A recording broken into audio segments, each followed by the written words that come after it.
It should be easier for immigrants to get into the U.S. Now you're living here in the US. I am very grateful for that.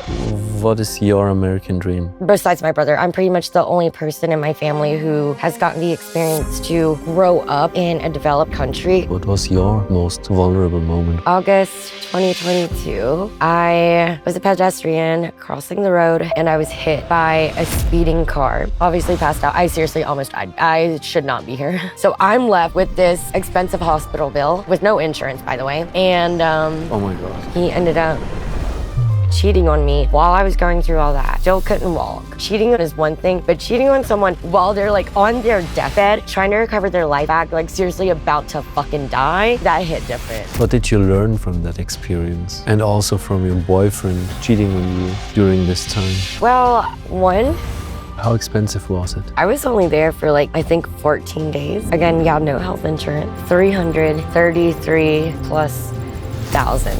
If you're having a hard time right now, just remember it's not always gonna be like that. Even if it feels like it's taking forever for things to get better, I promise it will. I grew up pretty much my entire childhood thinking that I was half white. How did you find out? Honestly, I did a DNA test. Obviously, it was a very eye-opening moment. I was just shocked to look at the results. Before we jump right back into this episode, I just want to say thank you. Thank you so much for watching or listening to this podcast. It really means the world to my team and me. And there's only one tiny little thing you can do to support us, and that is subscribing. It is 100% free for you, but it helps us a lot. So please hit that subscribe button now. Trust me, I promise you won't regret it, because we give our best to come up with amazing meetings with Americans. Thank you so much. And let's get back to the interview. Meeting with Valerie Pableo. Hello. Thank you so much for being here. Hello. Thank and you. welcome to the show.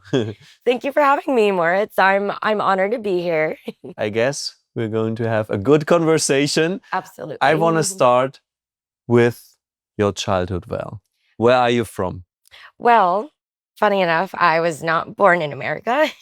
I was born in the Philippines. Okay, just to make sure you're American. I am American. Okay, yeah. because this is called Meeting with Americans. Of course. So, I'm just kidding. born in the Philippines, but Mhm. moved here when I was 1. 1 year old. Yes, I've been in America since I was 1, so yes, I am American. Did you swim here? Did you I hike? mean, Did you fly? wow. If I How could did you swim come here with 1 year? If I could swim here, wow, that would be such a superpower. Wow, that's impressive. No, just No. kidding. But how, like, your parents, I guess, Yes, came here? my mom and dad, Mhm. me, my mom and dad all moved here when I was that young. It was just me and my mom and my dad here, all in Southern Georgia together. And then grew up there, and then I moved to Atlanta by myself when I was 19. Oh, okay. But your parents are both from the Philippines. Well, kind of complicated. My biological dad Mhm. is from the Philippines, but I was pretty much adopted by the dad who brought me over here. Oh, okay. So my dad who brought me over here is American. Mhm. He's white. Met my mom in the Philippines, Mhm. and yeah, Do you know your biological dad? no. No, okay. And I didn't even know about him until 2020 actually, yeah. Okay. So this whole time Mhm. growing up, I thought that my dad who raised me, which given he's white, by the way, and my biological dad is Filipino. Okay. So I grew up pretty much my entire childhood thinking that I was half white Mm. and that he was like my biological Well, how did dad. you find out, Well? Honestly, I did a DNA test. Ooh. Yeah, through Ancestry. And it wasn't even for that reason. Yeah, no, so I actually took a DNA test because I just wanted to see like what background I have, because I know Philippines is known to be like the melting pot of Asia. Mhm. And yeah, I just wanted to see like what else I have in my blood. And I was very surprised to see that I have 0% white in me. Mhm. How did it feel?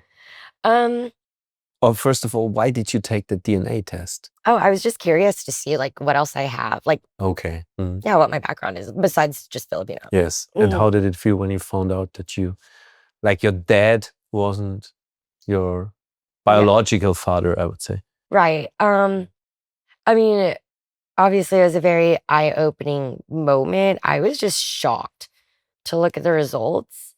And yeah, no, I was just like contemplating my entire life. Like, what did I just realize? Hmm. I think I was like almost in denial at first. But I did end up bringing it up to my parents. Mhm. And how was it when you confronted them? I did. I was like, Mom, I took a DNA test. Mhm. It said that I'm 83, 70, something like that. 73% Filipino. And I was like, what's going on here?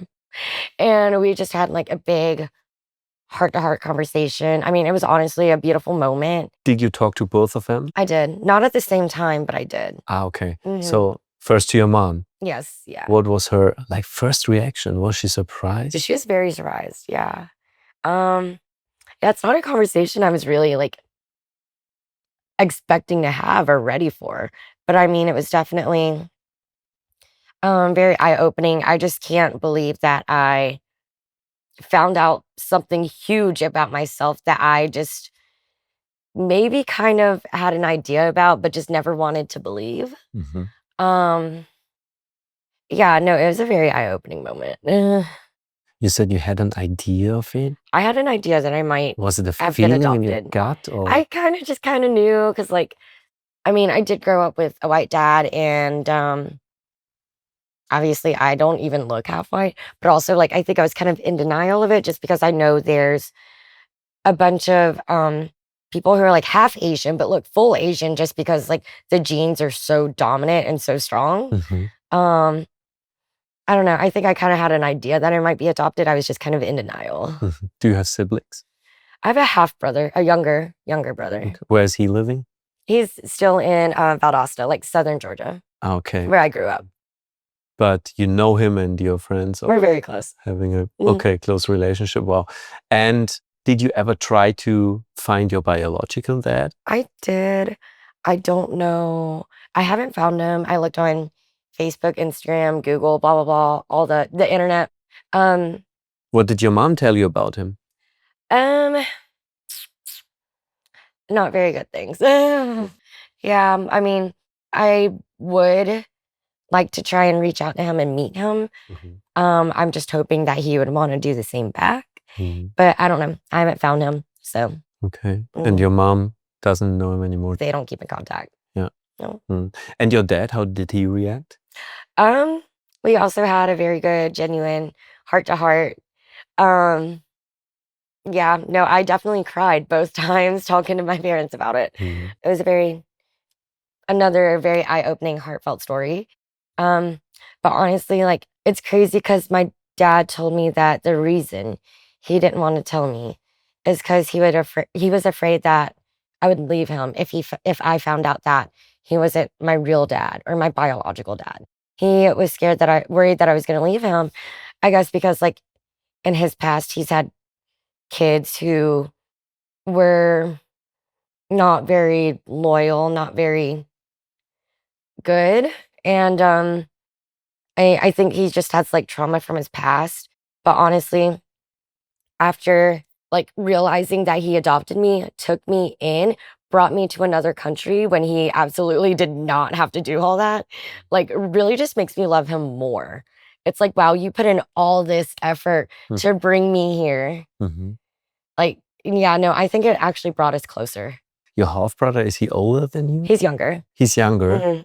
And are your parents still together? They're not. Ah, okay, that's why. So is he your mother's? Yeah, he's my half brother. We have the same mom, different dads. Ah, okay, Mhm. interesting. But you're still in contact, obviously, with both of your parents? I am, yes. I talk to my mom, my dad, my stepdad, my brother. Yeah, I talk to all of them. cool. And my family in the Philippines. And how did those conversations help you get over it? Um, it's not about like getting over it for me. I guess it's just more about like understanding. Like I just want to know what happened, why it happened. Mhm. Okay, and it was very emotional. Yeah, absolutely. But yeah, definitely those conversations did help me get a bigger understanding of who I am, how I got here, where I came from, all that. What did you find out? A lot of deeply emotional things, and it's like, wow, am I even like, oh my God, am I even supposed to be here? But yeah, just some really deep-rooted emotional things. For example?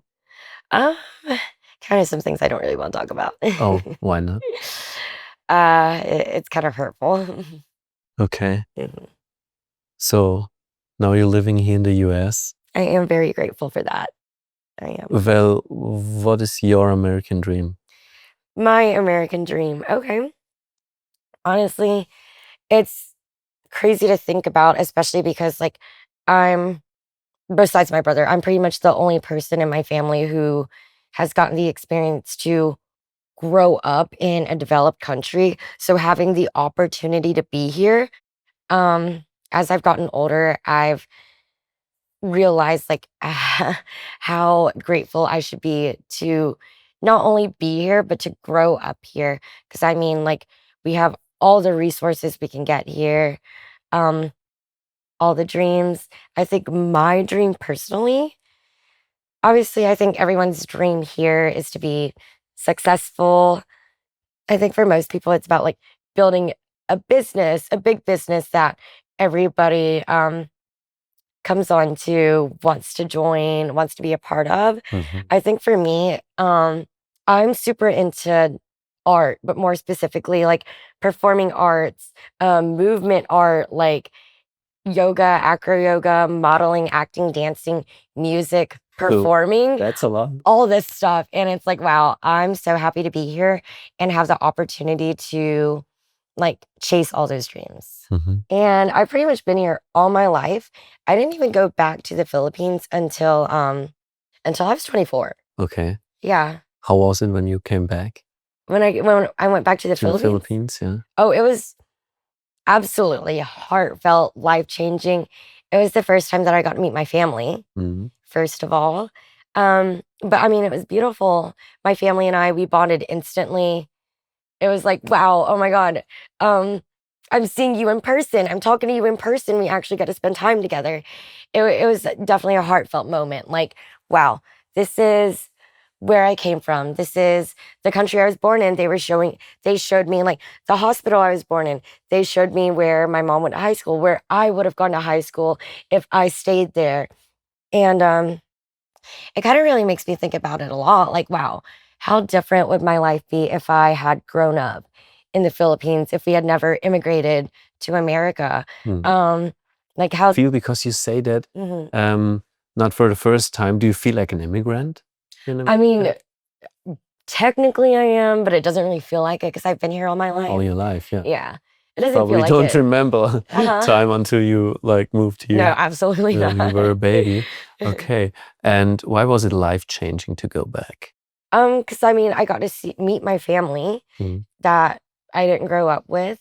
My actual biologic family versus like my family in America. I mean, like I do consider them family, but it's not biological. It's either like the dad who basically adopted me or my stepdad's family, which I love them. They're great, but I don't know. It just felt so different to actually meet people who a part of my blood, I guess.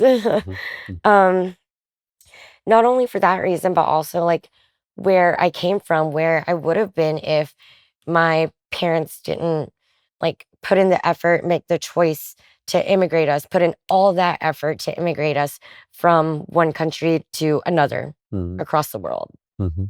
I know you said you don't want to talk about it because it's very emotional, but how eye-opening were those conversations with your parents for you when you confronted them first that you found out through a DNA test? Definitely very. I found out a lot of things that wow, it's like kind of makes me think, am I supposed to be here? I don't know. I don't even know how to put it into words.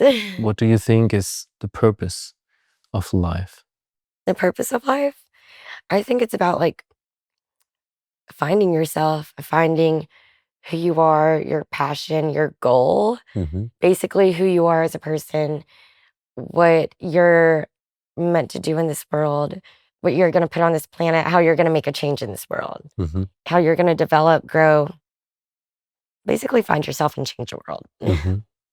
Interesting.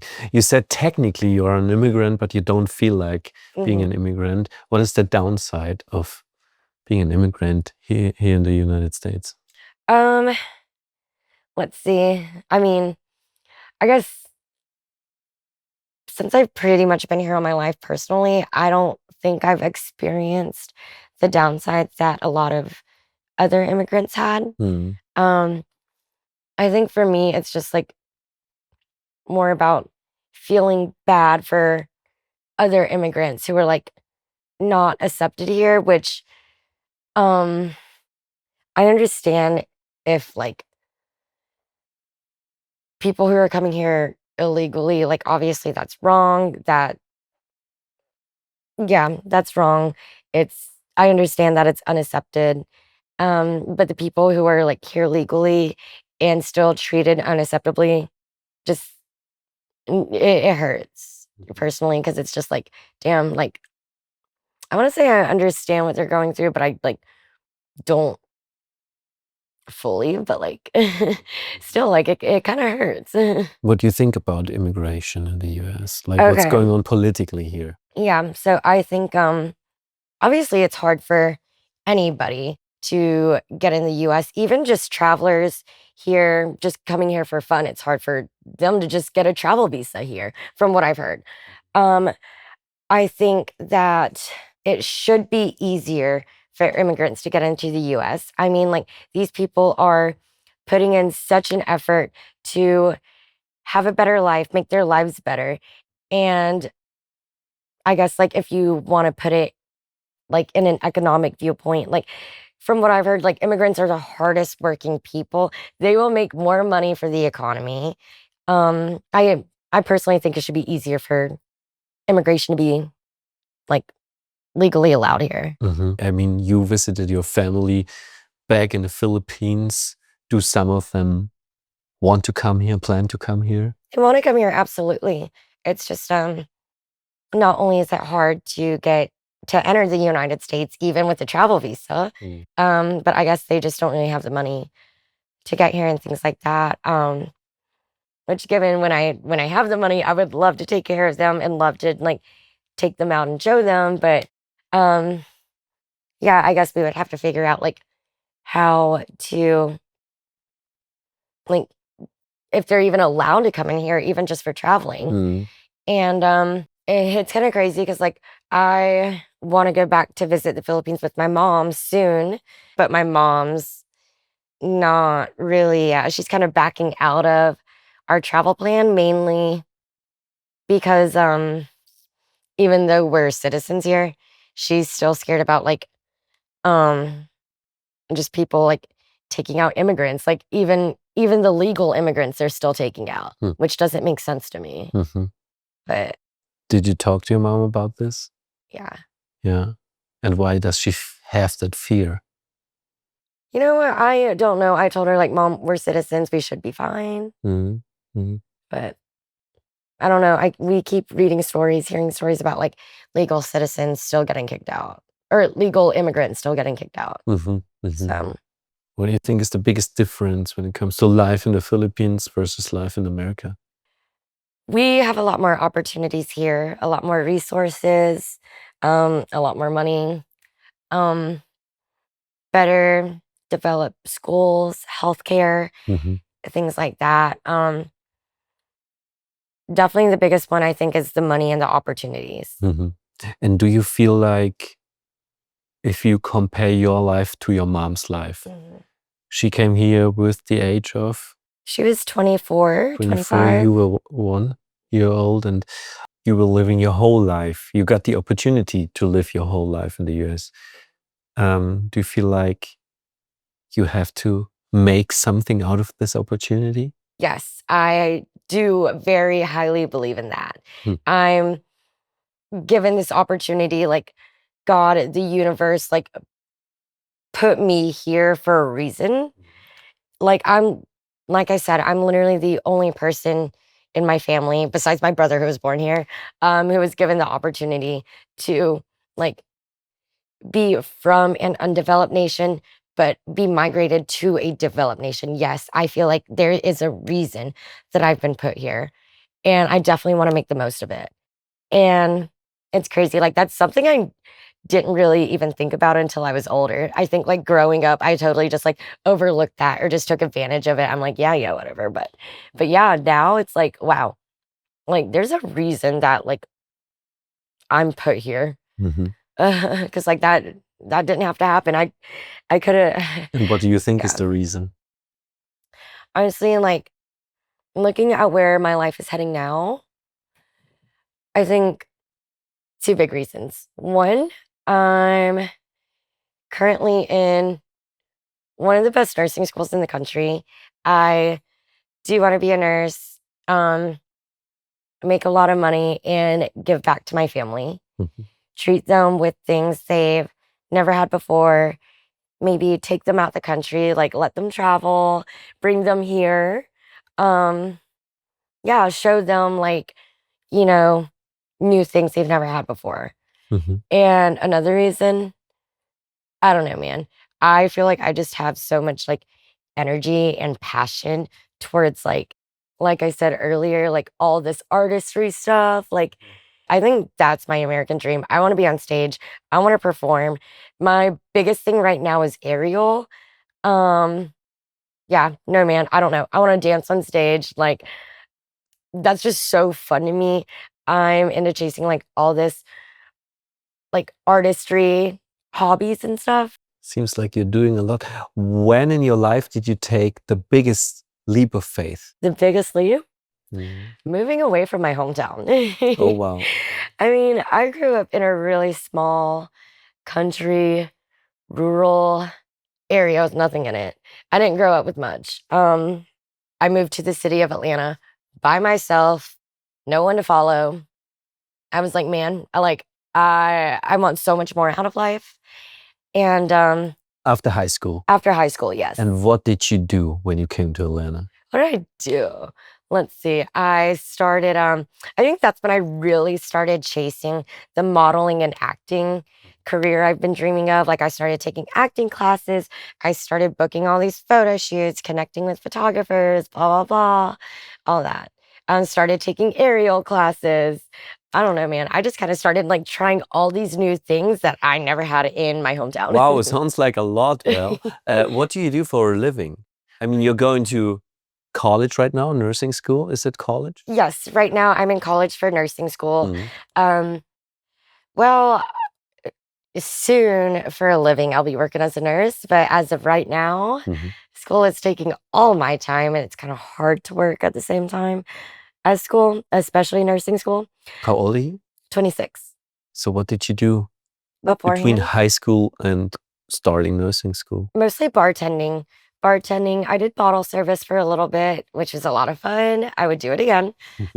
What's bottle service? Basically like the girls at the club who give people in the VIP sections bottles that have the sparklers. You know, Okay, yeah. yeah. It's fun. At what clubs? Like Um, here in Atlanta? Mhm. Which clubs? Well, it was Midtown Beach Club first. Mhm. So my roommate was also a bottle girl. She actually like invited Bottle me. girl. that's- Yeah. Well, cocktail waitress Mhm. professionally is what it's called. Um, there were a couple times like she asked me to like travel around the US and work with her. Mhm. Like at music festivals and stuff. And it's like, I don't know, I turned down those opportunities and I don't know why. And I'm really upset that I turned down those opportunities. Mhm. Because, yeah, that was a fun lifestyle. Do you regret it? Regret what? Not Like, taking these opportunities? I do actually. Because, I mean, one, you're making money. Two, you're having a lot of fun Mhm. while making money. Mhm. Um, So what else yeah. did you do? Mostly bartend. Mhm. Which I actually do still bartend right now. Even though school is taking most of my time now, so previously I bartended for like restaurants and stuff, Mhm. but now I bartend for private events. So like weddings, corporate events, things like that. And it's nice because now I can pick my schedule. I pick when I want to work, when I can work, when I can't. Um, so the schedule's a lot more flexible, which allows me to work while in school. Sounds to me you like that lifestyle. Why do you want to like become a nurse? Well, nursing is a lot more reliable. It's not gonna go down. Like, basically, like if the economy goes down, things like that. You know, entertainment, bartending, all the fun. Like people are gonna stop spending money on that. Versus healthcare, people are always gonna need healthcare no matter where the world is at. Like, not only that, but it's also, yeah, like I said, it's reliable. 3, it's like I think the information, the knowledge behind like health science, human science, the way the body works is so interesting. Like I love learning about that. And to be able to transfer that knowledge and help other people is such a beautiful, uplifting thing to like go through, to help people with, to watch somebody like be in one of their lowest, weakest, most vulnerable moments and help them become a healthier, better person. I think that's so beautiful. Because like I take health so seriously. It's one of my biggest priorities. And I would love to help other people live a healthy life. Going through the most vulnerable moments, what was your most vulnerable moment, Val? My most vulnerable. Oh God. um there's 2 of them, but I guess one specifically that I'm open to talking about. August 2022, I was a pedestrian crossing the road and I was hit by a speeding car.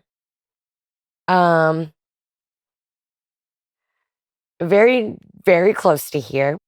Um, In Atlanta? Yep, in Atlanta. Let's see. On Peachtree Road, where the speed limit is 35 miles per hour, that car was going 62 miles per hour. And it hit you? It hit me. Yeah. I pretty much flew from one crosswalk to the next, like actually did a flip over and obviously passed Are you out. just looking at your legs? Are you hiding your scar right now? Because you Oh no, that's put not your... no, that's not the reason I did that. Okay, actually that scar is from something else. Okay, so Yeah, it's no, not from this that scar, accident. yeah, this scar is not like from something traumatic. Like Okay. I'm No. fine. I'm fine. What happened, Val? So you Um, flew through the air? Yeah, so I obviously passed out. I seriously almost died. Like I should not be here. Um, I had 5 broken bones, mainly all throughout like my hip region, because this is where the car hit me. Hit my head on the concrete on the road. Oh God. I had a subdural hematoma, which is like a bleed right outside the brain. I was unconscious for like 24 hours. Went to a trauma 1 hospital, had to get like life-saving surgery. Like I seriously almost died. Yeah, couldn't walk for 2 months. Whew. Yeah. Um,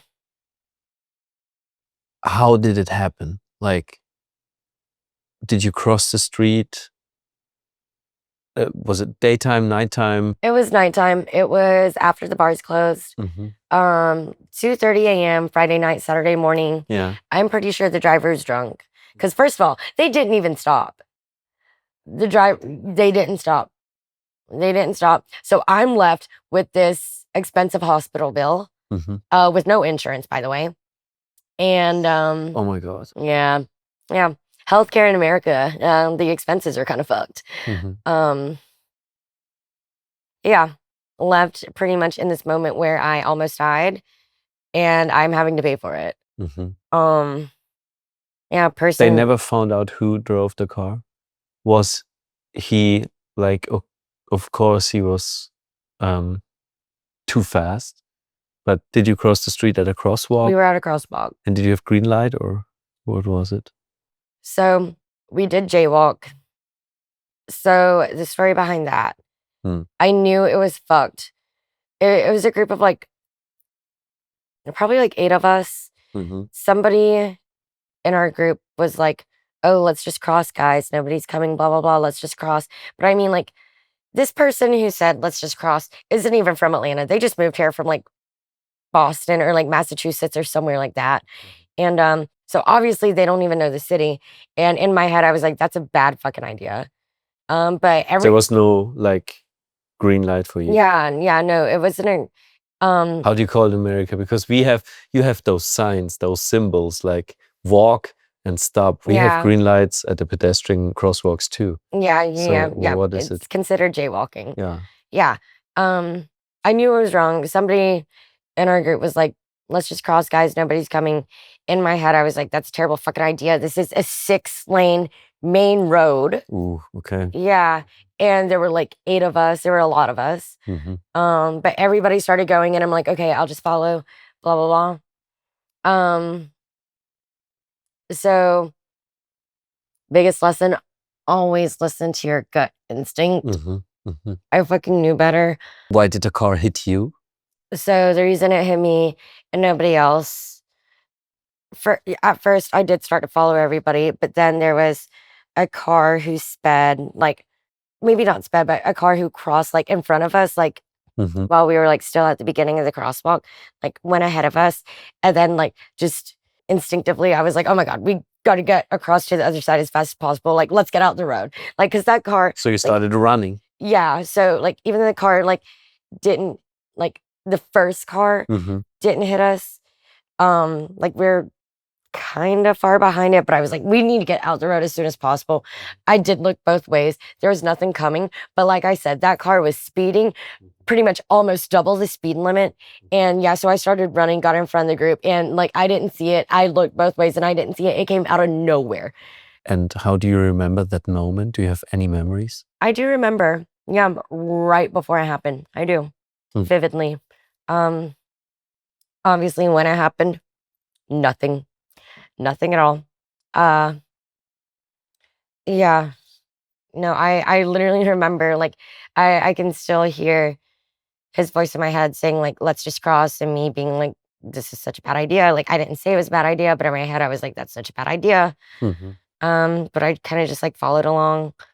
And I literally remember seeing the first car drive by. It was a gray sedan.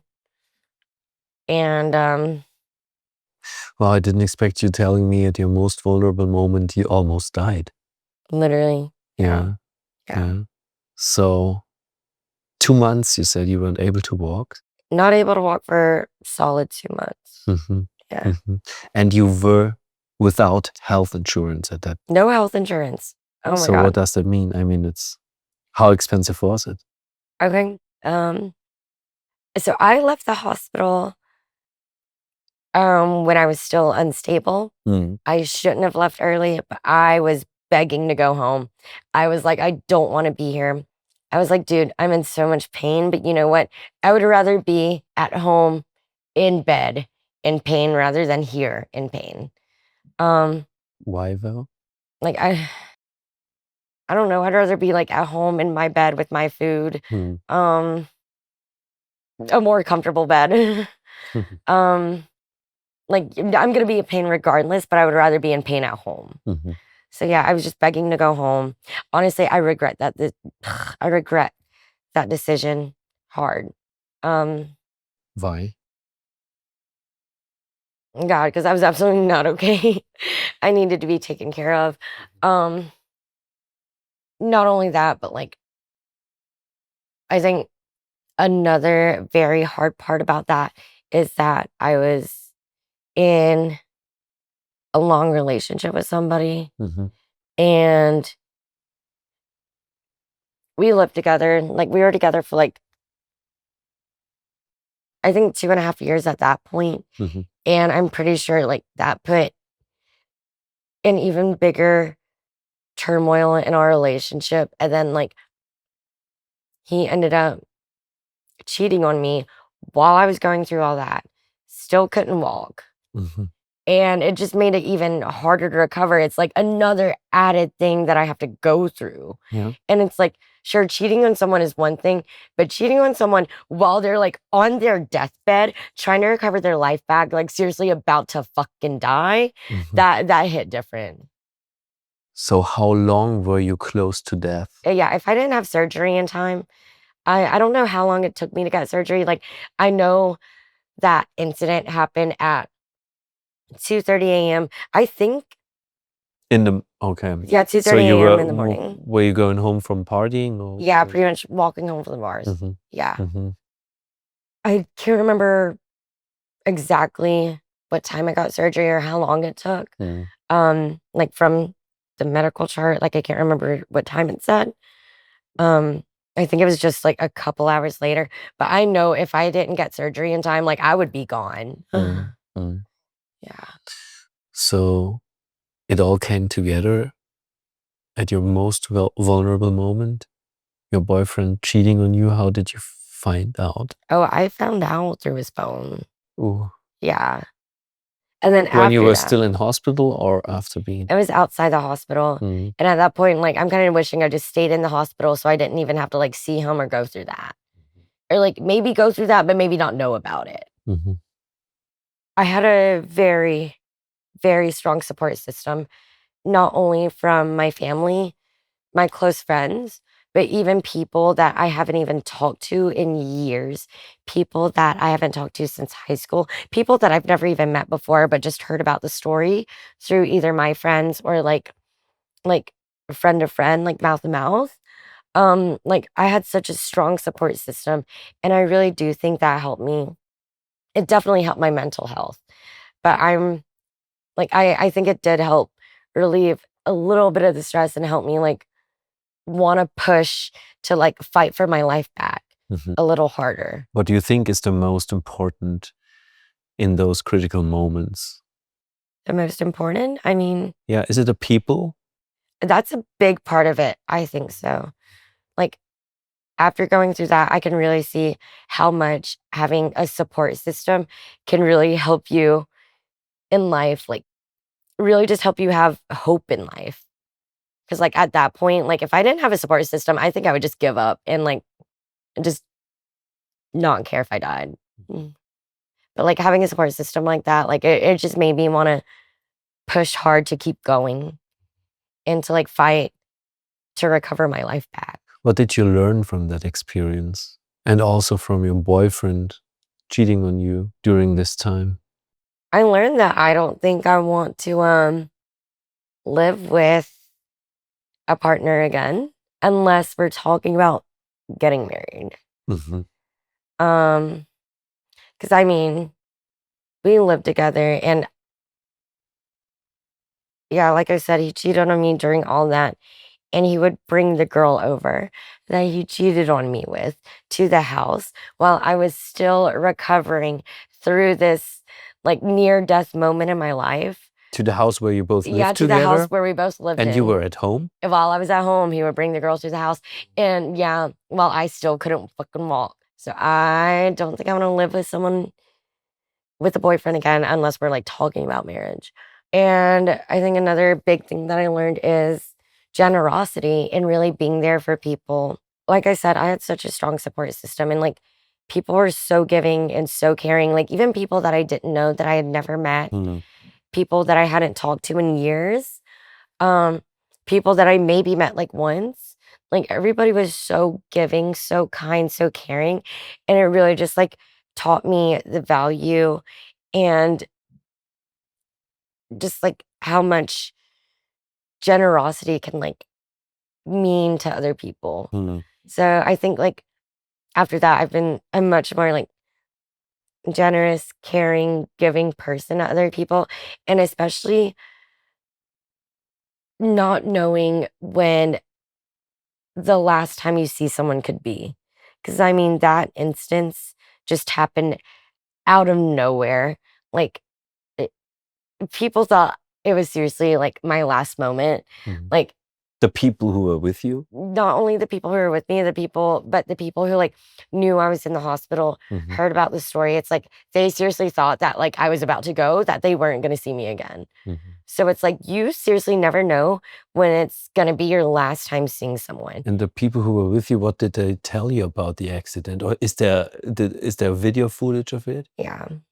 There is? There's video footage, and the Atlanta Police Department still cannot find the person driving the car because the footage is low quality, not even in HD. From a surveillance camera? Surveillance, yeah. Mm. Yeah. Okay. Is it public? Like in America, all those things are public record? Yeah. Yeah? So was it on the news? I mean, there are many news stations. It was? Okay. Did they interview you too? Or they did? Oh, wow. So everyone could also see what happened. Yeah. Could you watch it? I could. I have a pretty strong stomach. Yeah. Even though it was disgusting, awful to watch, like I did want to know what the fuck happened to me, like what I went through. Yeah, I did watch it. People can literally find it on the internet, probably. How does this make you feel? That everyone could possibly watch it? 2 different ways. One, either people will judge it without knowing too much of the backstory behind it. Or 2, some people are actually like very heartfelt, very heartwarming, very caring people. And that's what I've been seeing more of, like people who are actually caring about other people than just themselves, even if it's someone they don't know, and actually like take the effort and reach out. Like seriously, that happened a lot to me while I was going through that. People that I've never met before would just message me, reach out, and say the most like kind, endearing words. And in the moment I was going through that, I think that actually did help me, like, again, not only mentally, but like really just like push myself to try and fight harder to recover. And yeah. And you also said you've been being interviewed by news stations, I guess? I did 1. You did one? Yeah. Why did you do that? I mean, you could have said no. Yeah, I could have said no. I guess I was open to speaking about it. I guess mainly because like I wanted help finding answers of who the person who hit me and drove away was. Like I still want to know who that person is, who the fuck hit me and drove off, didn't even fucking stop, didn't even slow down. Isn't that crazy? How does that feel? Still not knowing who that person was. Can there be justice for you without knowing who it was? Justice would be finding that person and getting my fucking hospital bills paid for. How expensive was it? I was only there for like, I think 14 days. Again, yeah, no health insurance. Yeah. Total cost was for only 14 days. You want to take a guess? I have no idea how expensive like it is in America. Fair. How did you get to the hospital? Was there an ambulance or a helicopter? Ambulance came so quick. Okay. Ambulance came quick. Went to one hospital. They didn't have they didn't have the type of equipment that I needed. So I had to get life flighted to another hospital and had to get, I think, surgery there.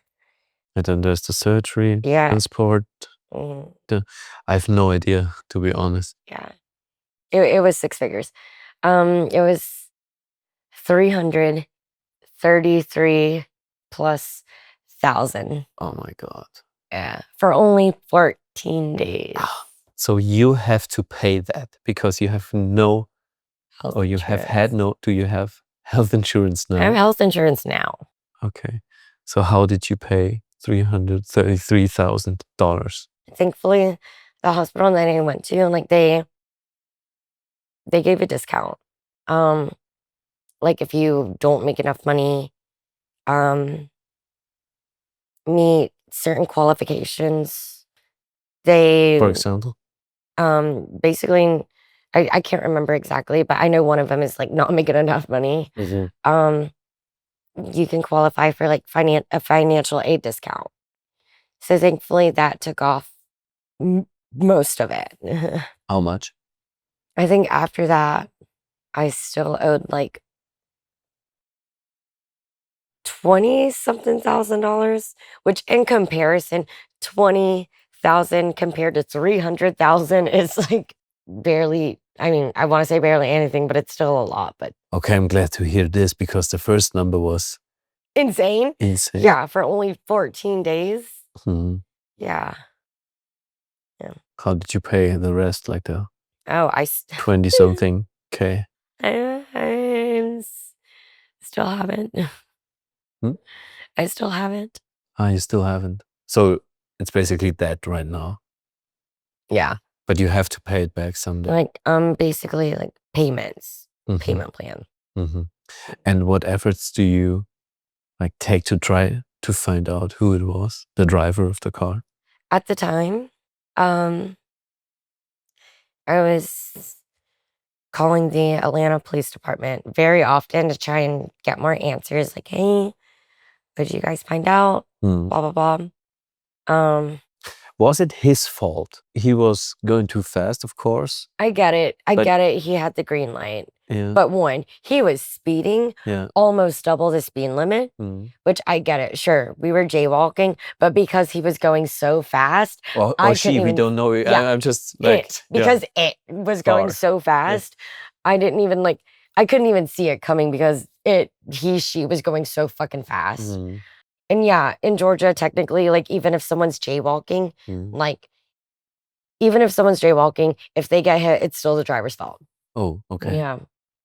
I don't think it's like that in every state. Crazy, I didn't know that. Yeah, I didn't know that either. I didn't know that either until it happened. Who knows? But regardless, like that person was still going almost double the speed limit. And like, yeah. Do you feel like you were gifted with a second chance, a second life, something like that? Oh my God, absolutely. Not only gifted with a second chance, still living after I almost fucking died, but the fact that I went through a traumatic brain injury. Like it wasn't just my body that was injured, but it was my fucking brain. And the fact that I'm still able to think straight and take care of myself, it means a fucking lot to me. And especially after thinking about how even so I woke up from a coma, I think about 24 hours later or around that. And even by then, like when I woke up, I was still able to remember my name, know where I was, know what month it was.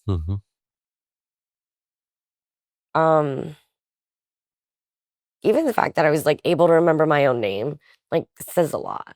Because especially like basically working in the hospital now, like, and hearing what other people who have gone through traumatic brain injuries have gone through, and hearing that they can't remember their own name or know what's going on for months really, really makes me grateful that I can even think straight after going through all that. You couldn't walk for 2 months, you said. Do you have any restrictions today from that accident? Or did you like fully recover? Well, so my pelvis bone, you know how it's like a ring? Yeah. Yeah. Should like the be hip a bone? ring, yeah. Okay, so it's permanently dislocated. So like it got cracked to go this way Mhm.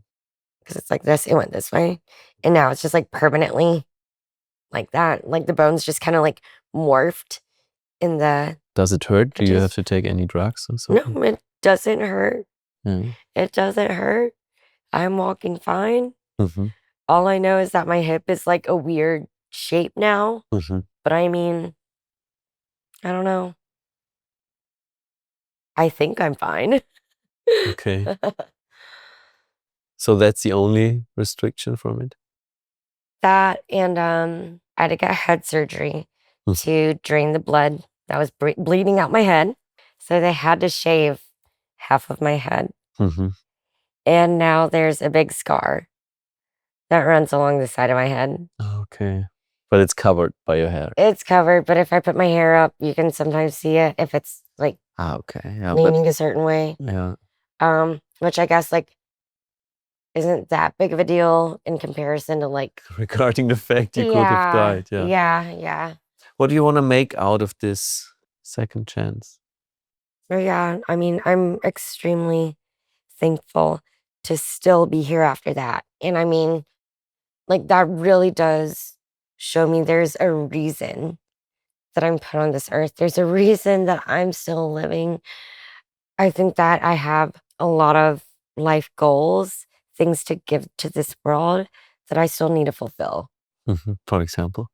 Oh man, like I guess it's just like a lot of personal life goals, but also like as far as giving to the world, I do want to give to others. And like I said, like I do want to help other people like live a healthier lifestyle, be better people, help their mental health. Become a nurse. I know exactly, which is ironic because I actually like wanted to be a nurse even before all this happened. Okay. So it's like just kind of ironic how Yeah. it's falling into place like that. We talked a lot about family. Do you want to start a family? Because you said the next time you like start a relationship, it should be your future husband. I don't. Like not in those words, but you said you don't want to date someone who like couldn't become your husband. Oh, Or okay, talk about okay. wedding. No, that's not what I meant. Mm. I mean, I do want to get married, but I don't know if that's going to be my next boyfriend or if it's going to be anytime soon. Like, Yeah. I'm okay with dating someone and them not being my husband yet. I don't know when I'm going to get married, blah, blah, blah, all that. But But do you no, want to start a family? eventually, Mhm. eventually, Have children? eventually. Eventually. What does family mean to you? I mean, family, those are the ones who's there for you, who are there for you no matter if, like, through thick and thin, no matter if you're doing your best or you're at your worst. Those are the people who are always there for you, So it no doesn't matter have where to you're be going your with your life. bloodline. Doesn't have to be. Okay. And what does love mean to you? Oof.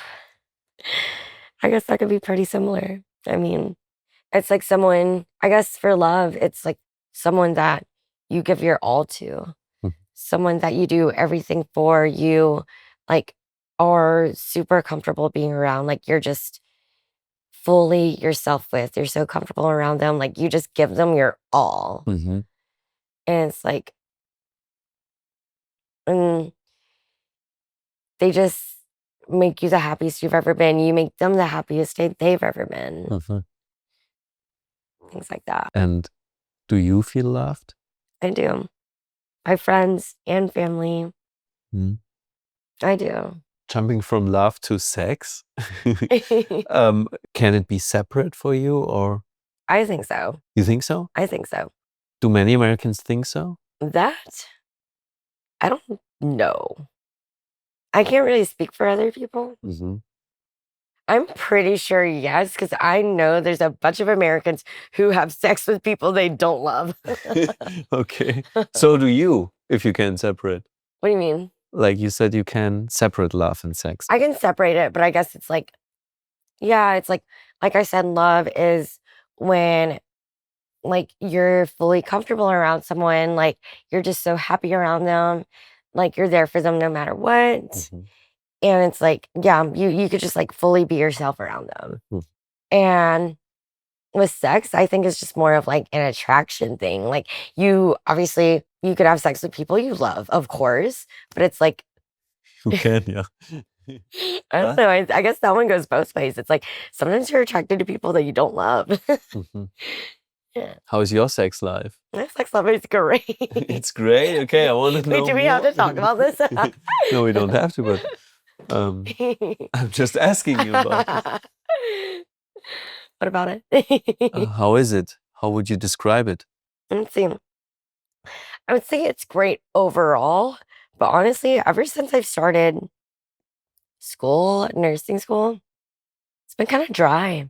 Okay. Yeah. Dry in what way? Dry as in like I've just been more focused on like school and basically, like I said, that is taking all my time. I barely even have time to date anymore. See other people. Like my love life, my sex life was great, especially after my boyfriend and I broke up through all that. Oh my God. Like my love life, my sex life was amazing right after we broke up. Amazing in what way? Um, I'm digging deeper. I guess like all these people that I've been interested in, they were interested in me while I had a boyfriend, but I was actually loyal, didn't do anything. Um, it's like, wow, we've had interest in each other for a while, but didn't do anything. But now that I'm single, we can like talk, make a connection, have fun, all that. So yeah, definitely. It was great after I was like newly single for like a while and so, but pretty much it was great up until I started nursing school. Then I was like, dude, I don't even have time to date. I don't even have time to go out anymore. So, Do Americans date a lot? um, it depends on what you define dating as. So, like dating, Actually, that's a question I'm asking myself all the time. I know it's a Because question I ask myself too. in Germany, you're whether single or in a relationship. But here in America, like everyone's talking about dating, and some people date multiple people at the same time. Yeah. So how do you define dating? Personally, I always believe dating to be like, I guess, committed to someone, like boyfriend, girlfriend with someone, like, I guess, in its official thing. But like now, So a relationship. yeah, an actual relationship. That's how I guess I did define dating for a while. But I guess now the word dating is such a blurry word now.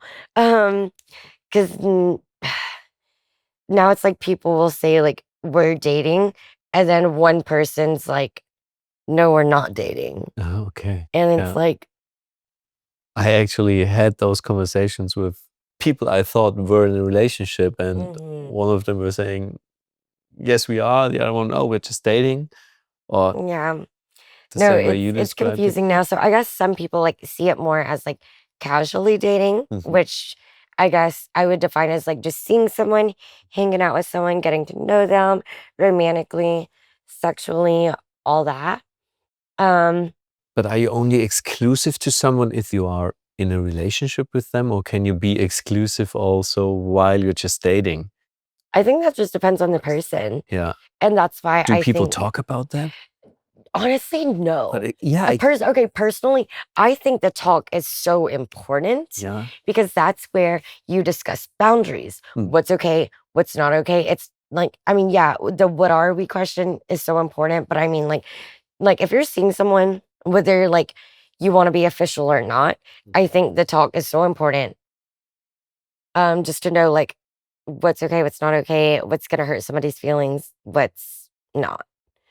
And things like that. But I guess like now, at least here, there's a lot of people who, or at least from what I've heard, there's a lot of people who think the talk shouldn't be had because it's just weird, which I think is immature to say and even like for people to think about. But like some people are like, the talk shouldn't be had and like it should just be known what we are, blah, blah, blah, which I think is wrong because like if you think that somebody should just know what we are, then you're just making assumptions because it's like you think you're reading in someone's head, but you could be reading them wrong. It's like, oh, they should know that, but they might be thinking of something else than you are. So why not just talking about it? Exactly.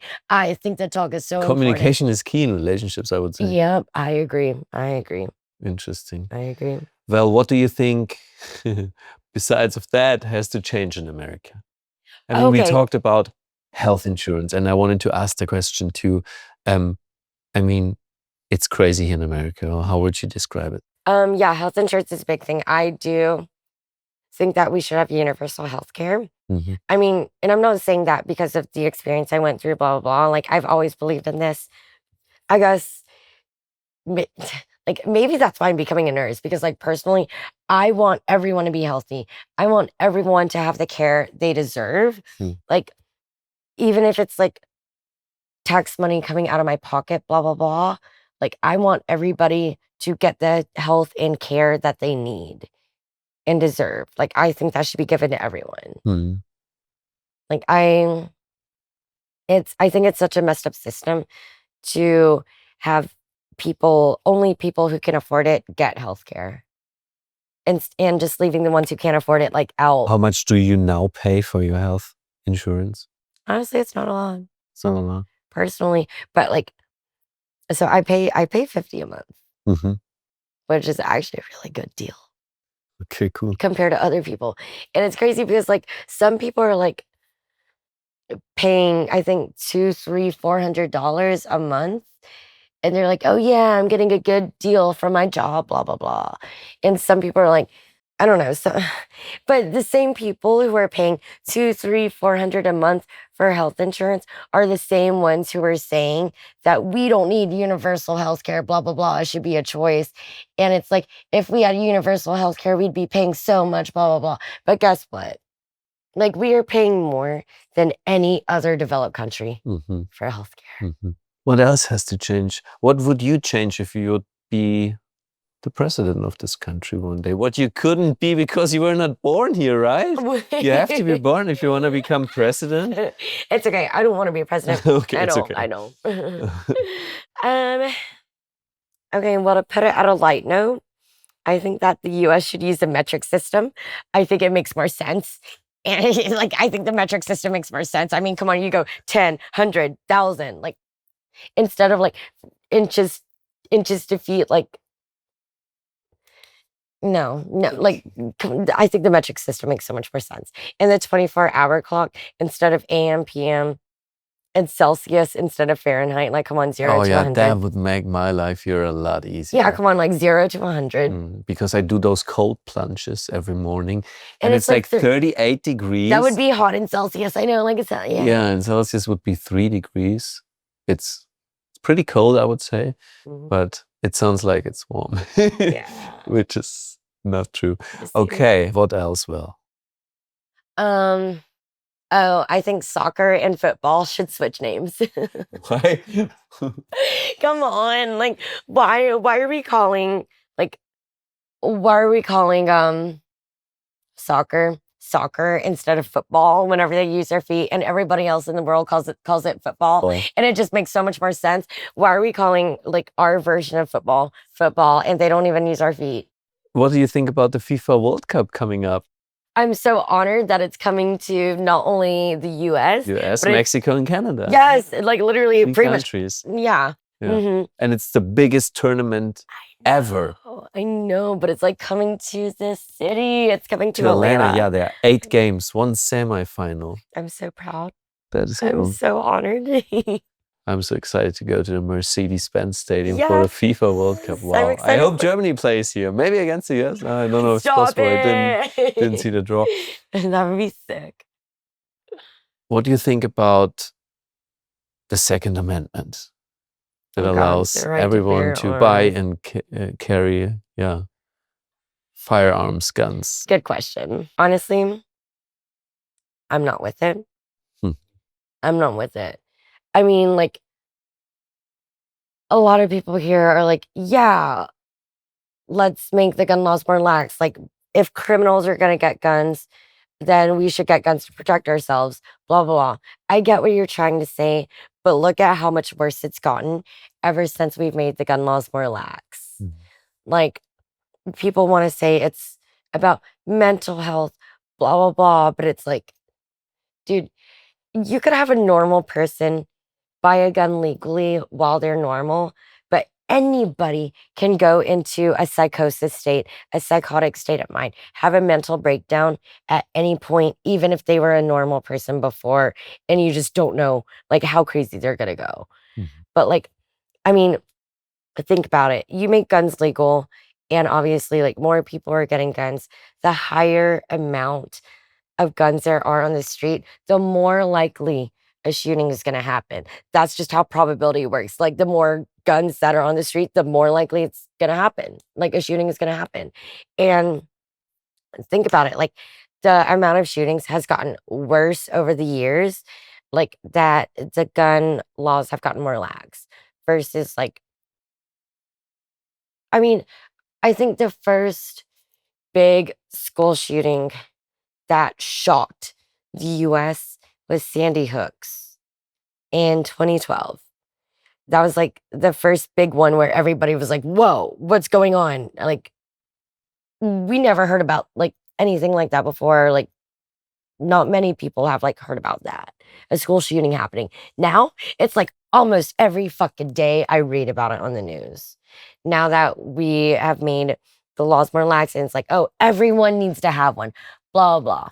Where do you get your news from? Like, where do you watch or listen or I read? pretty much like everywhere. I don't have like a certain station. ABC, like ABC, CBS, Fox, like CNN, all of it. 11 Alive.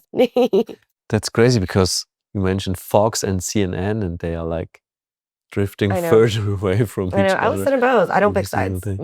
Okay. Would you consider yourself Republican or Democrat or Moderate? neither? Moderate. In the middle, independent. Independent. Like I don't really like go for either side. I think that the Republican way of things could work if they did it right. I think that democracy, like the democratic way of things could work if they did it right. I think either side could work if it's done right. What has to change in the political system, Val? In your opinion? I think the guns is a big one. Before this conversation started, I checked your Instagram, Val, and I saw that you are posting a lot, doing a lot of stories, creating a lot of content. Why you do that? Do you want to become an influencer? I mean, it's not even about that. I think it's because like I'm just a really expressive social person. Like I just enjoy like showing what's going on and then like having that conversation with other people. And showing like, your body. There's a lot of like bikini photos. Hey, I like to feel good. Yeah, why do you do that? For more followers, for more likes? It's not about the followers. It's not about the likes. I think it's more about the social aspect for me. Like the amount of times where it's like I posted something and I had somebody DM me or reach out like, oh, I'm going there too, or I'm doing that too. Or it's like I'm traveling around the world in the same country as someone else. Didn't even know that other person was there. But it's like one of my friends, but not close friends, but still someone I knew. And it's like, oh. No, I meant the bikini photos. Oh my God.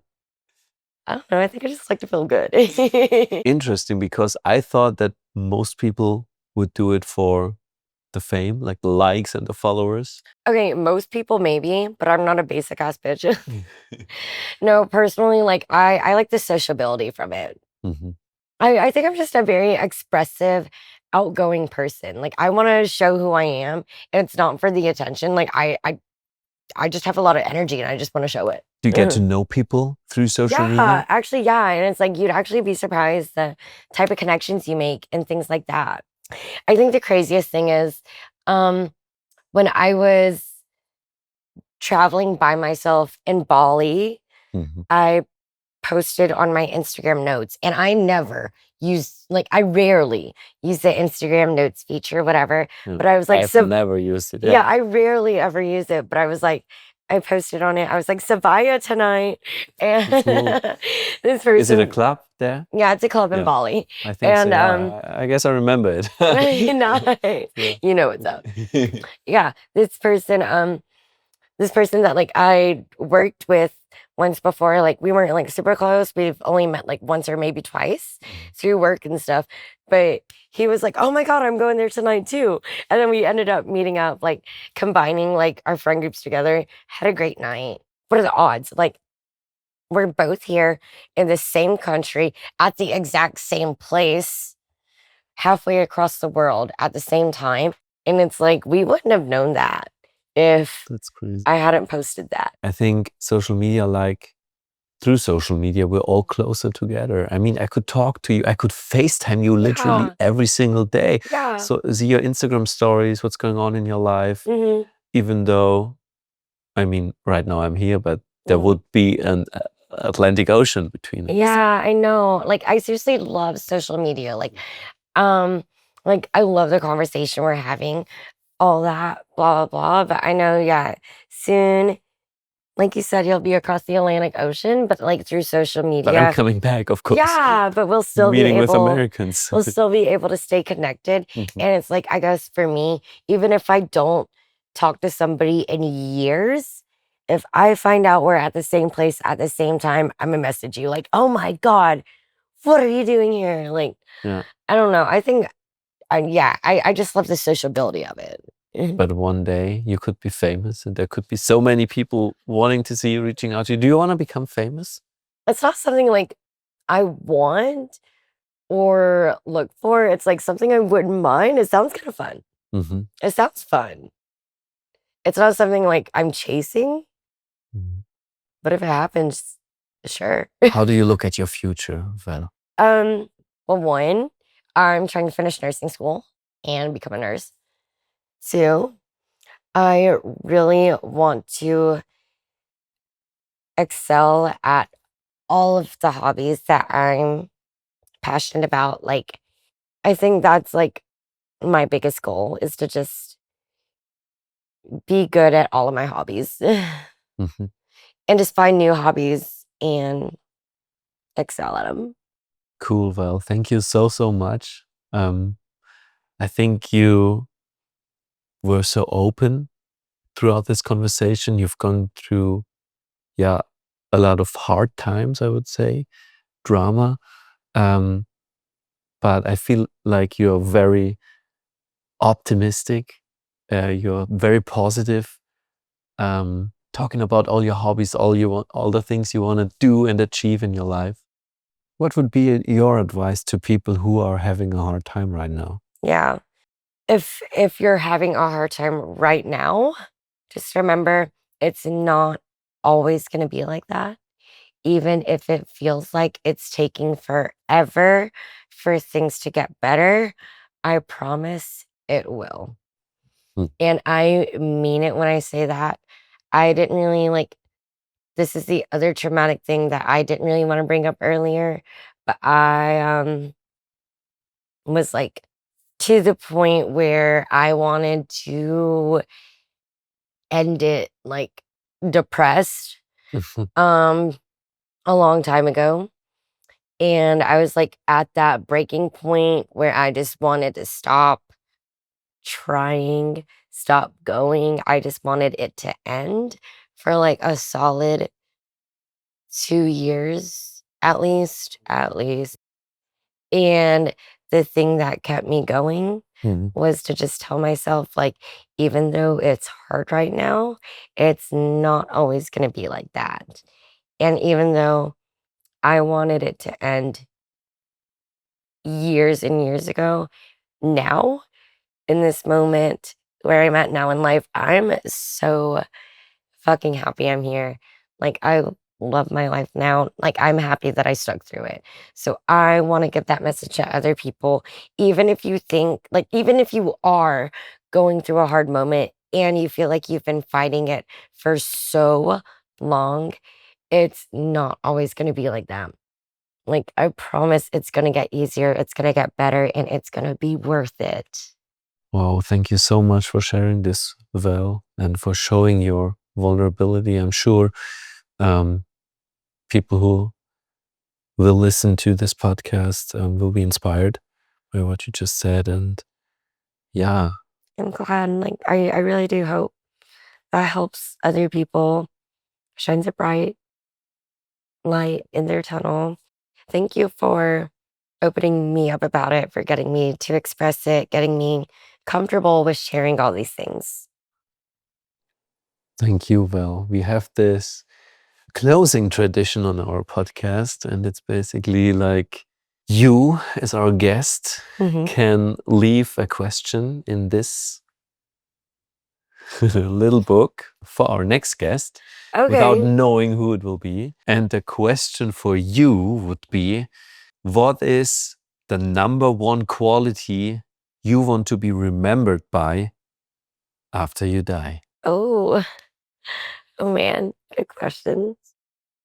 I want to be remembered as somebody who was always there for other people, trying to make other people feel better, giving people a better outlook in life, or even just giving somebody a good moment in life. Like,